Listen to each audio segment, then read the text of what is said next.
जंग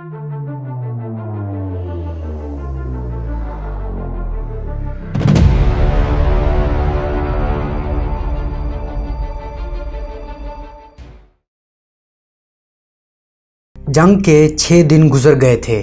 बड़ी फौजों के खूनरेज मार्कों, तोपों, टैंकों और मशीन गनों की क़यामत खेजी से दूर पाक फ़ज़ाइया के एक अड्डे पर उतरते चढ़ते लड़ाका बमबार तैयारों की मुसलसल घनगरज अड्डे के गिरदोनवा के पुरसकून माहौल को मुर्तइश कर रही थी। तैयारों के आने जाने में जो तेज़ी और ज़रूरीपन और इनकी उड़ानों में जो शान थी, उससे एक ज़िंदा कौम की बेदारी और जज्बा हुर्रियत का पता मिलता था। तैयारे घुर्राते हुए उतरते थे और गरजते हुए उड़ जाते थे, जैसे चिंगाड़ कर कह रहे हों, हम जिंदा हैं, पाकिस्तान जिंदा है, पाकिस्तान की फ़िज़ाएँ आज़ाद रहेंगी, पाक फ़िज़ाओं में हम किसी को आने ना देंगे। ग्राउंड क्रू खुसूसन आर्मर, जो कि असला बारूद का ज़िम्मेदार अमला होता है, कैमोफ्लेज किए हुए घोंसलों में इस तरह अपने काम में मगन थे जैसे इबादत कर रहे हों। ये इबादत ही तो थी। वतन के दिफा के लिए तैयारों को तैयार बरतैयार रखना इबादत से कम तो नहीं होता। उस रोज़ वो किसी फ़ज़ाई मार्के या जारहाना हमले के मजरूह तैयारों को जल्द, बहुत ही जल्द मुरम्मत करके दुश्मन के मुकाबले के लिए तैयार करने में महव थे। इन्हें दुश्मन का फ़ज़ाई हमला रोकने के लिए तैयार रखने थे।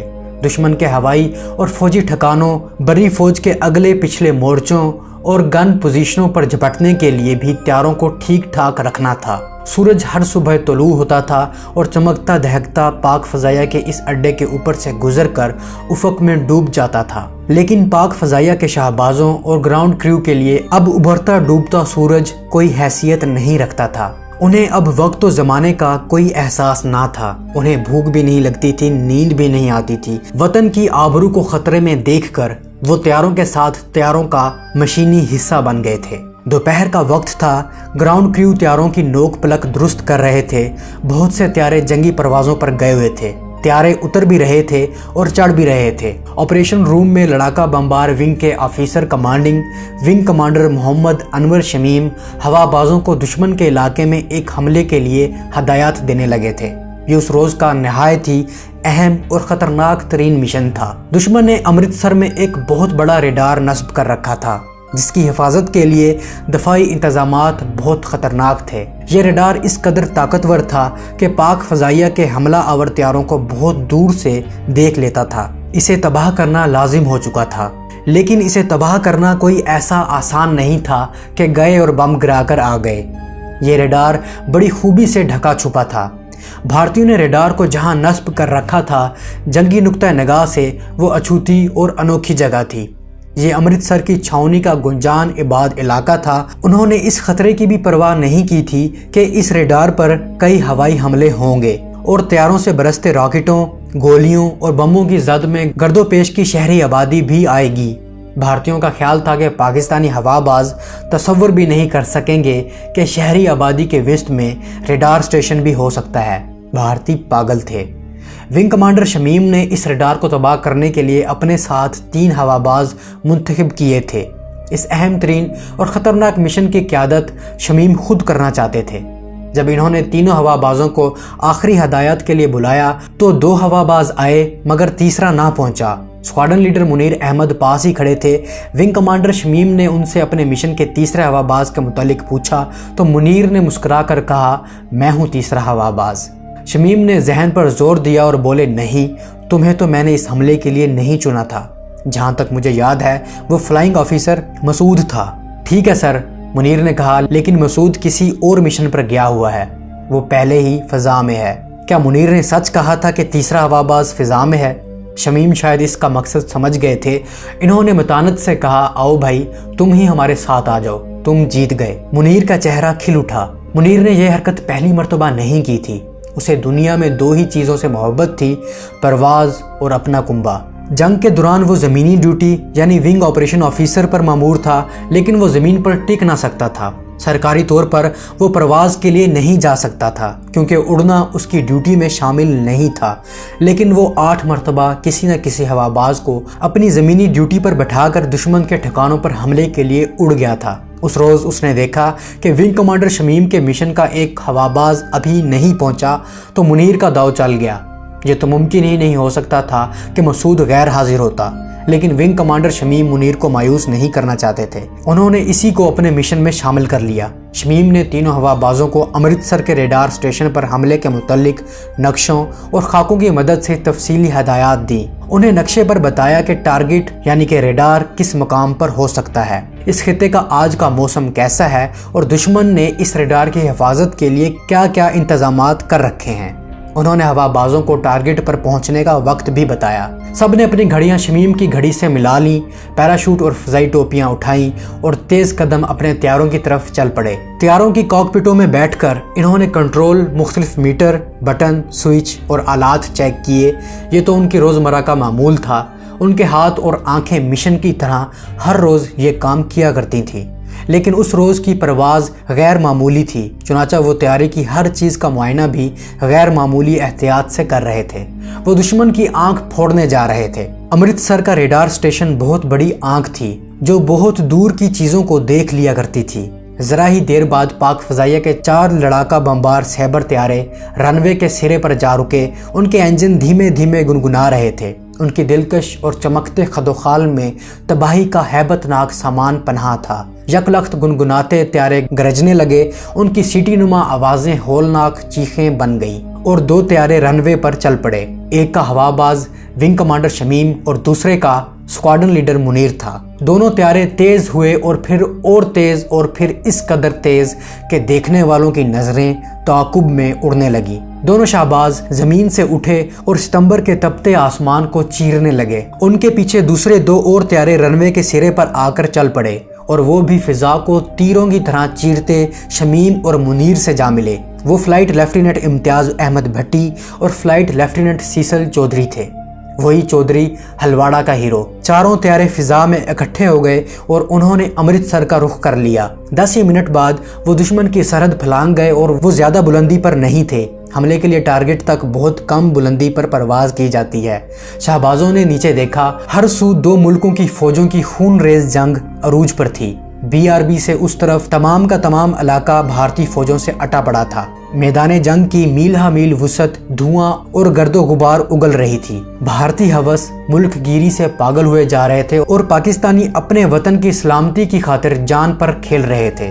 دائیں طرف پاک فضائیہ کے چند شہرت یافتہ ٹینک شکن طیارے نظر آئے۔ وہ اپنی بڑی فوجوں کی مدد کر رہے تھے اور دشمن کے مورچوں، توپوں اور ٹینکوں پر جھپٹ کر راکٹ، بختر شکن اور آتشی گولیاں برسا رہے تھے۔ ان کے پھٹتے راکٹوں سے زمین سے جو بادل اٹھتے تھے وہ اوپر فضا سے نظر آ رہے تھے۔ شمیم اور اس کی فارمیشن کے ہوا بازوں کو اپنے انجنوں کی گونج کے سوا اور کچھ سنائی نہ دیتا تھا۔ زمین کی جنگ انہیں خاموش فلم کی طرح دکھائی دے رہی تھی۔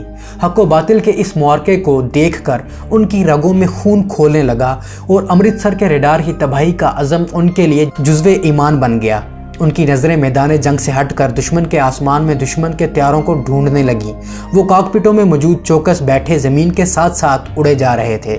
زمین کے گرد و غبار کی وجہ سے نظر دور تک کام نہ کرتی تھی۔ انہیں امرتسر کا مشہور دربار صاحب نظر آنے لگا۔ جنگ زدہ فضا میں اس کا کلوسوں کا حسن نکھرا ہوا تھا، لیکن وہ وقت مغل بادشاہوں کی فیاضی کی اس حسین علامت کے حسن سے لطف اندوز ہونے کا نہیں تھا۔ وہ جو ہی امرتسر کی فضا میں داخل ہوئے، دشمن کے طیارہ شکن توپوں اور مشین گنوں نے اچانک فائر کھول دیا۔ پہلے تو یہ فائر رکا سا تھا، لیکن طیارے ٹارگٹ کے قریب پہنچے تو طیارہ شکن فائر میں بے پناہ اضافہ ہو گیا۔ بھارتیوں نے ریڈار کے ارد گرد خدا جانے کتنی ساری گنیں لگا رکھی تھیں۔ ان میں ہر قسم اور ہر سائز کی گنیں تھیں۔ ان گنوں نے ٹریسر گولیوں اور پھٹتے گولوں کے دھوئیں کے مرغولوں سے امرتسر کا آسمان بھر دیا۔ ٹریسر گولیوں نے زمین سے آسمان تک اور تمام فضائی وسعت میں روشنی کی لکیروں کا جالا تن دیا۔ انچ پر گولے پھٹ رہے تھے اور چھوٹی بڑی گولیوں کی بچھاڑیں طیاروں کے قریب سے گزر رہی تھیں۔ پاک فضائیہ کے چاروں شہباز بے خوف و خطر طیارہ شکن فائر کے آتشی تانے بانے میں اپنے ٹارگٹ کے ارد گرد اڑ رہے تھے۔ منیر ڈپٹی لیڈر تھا، پہلا حملہ اسے ہی کرنا تھا۔ وہ حملے کے لیے بالکل تیار تھا۔ دوسرے ہوا بازوں نے اپنی باری کے انتظار میں طیارے ایک طرف کر لیے۔ منیر غوطے میں جانے کے لیے عقاب کی مانند فضا میں اوپر اٹھا۔ دشمن کی تمام تر طیارہ شکن گنوں نے فائرنگ منیر پر مرکوز کر دی۔ اس اطلاع میں کوئی مبالغہ نہ تھا کہ دشمن نے اس ریڈار کے ارد گرد بہت زیادہ اور بہت خطرناک دفاعی انتظامات کر رکھے تھے۔ इतला की तस्दीक ज़मीनी गनों की फायर की शिद्दत से हो रही थी। बेहक वक्त जाने कितने गोले मुनीर के त्यारों के करीब फटे और इसका त्यारा बुरी तरह लर्जा, लेकिन मुनीर ने इस कदर भयानक फायर से बचने की ज़रा बराबर कोशिश ना की और उसने अपनी उड़ान को इंच भर भी इधर उधर ना होने दिया। वो गोते में चला गया और दुश्मन का फायर और ज़्यादा होलनाक हो गया। मुनीर की परवाज़ के अंदाज से पता चलता था कि वो कसम खा चुका है, रेडार या मौत। मुनीर बाजी हार गया। विंग कमांडर शमीम को वायरलेस पर उसकी आखिरी आवाज़ सुनाई दी, लीडर मैं हिट हो गया हूँ। ये मुनीर की आखिरी आवाज़ थी। फिर इसका वायरलेस सेट खामोश हो गया। मुनीर गोते से उठता नजर ना आया। शमीम ने उसे रह रह कर पुकारा, लेकिन मुनीर फिजा में नहीं था। उसकी आवाज़ ना सुनाई दी और उसकी आवाज़ को शमीम आज भी तरस रहा है। एक अजीम शाहबाज दुश्मन की फिजा ने निगल लिया था। पुख्ताकार और दिलावर विंग कमांडर शमीम की जज्बाती कैफियत का अंदाज़ा किया जा सकता है। एक तो वो उस दुश्मन की कमर तोड़ देना चाहता था जो बेखबरी में पाकिस्तान की सरहदों में दंदनाता घुस आया था, और दूसरे मुनीर जैसे उलुल अज़म और एसार के पुतले हवाबाज के खो जाने से शमीम पर दीवानगी तारी हो गई थी। नीचे से दुश्मन की त्यारा शिकन गन्ने सारी फिजा को गोलियों और गोलों से ढांपे हुए थी। कोई नहीं कह सकता था कि पाकिस्तान के ये 3 हवाबाज कितनी देर तक अमृतसर पर उड़ते नजर आएंगे। किसी भी लम्हा तीनों का इस होलनाक फायर की जद में आ जाना मुतवक्के था, लेकिन शमीम दुश्मन की आतिशबारी से बेनियाज उस निशान पर गोते में चला गया जहां रेडार को होना चाहिए था।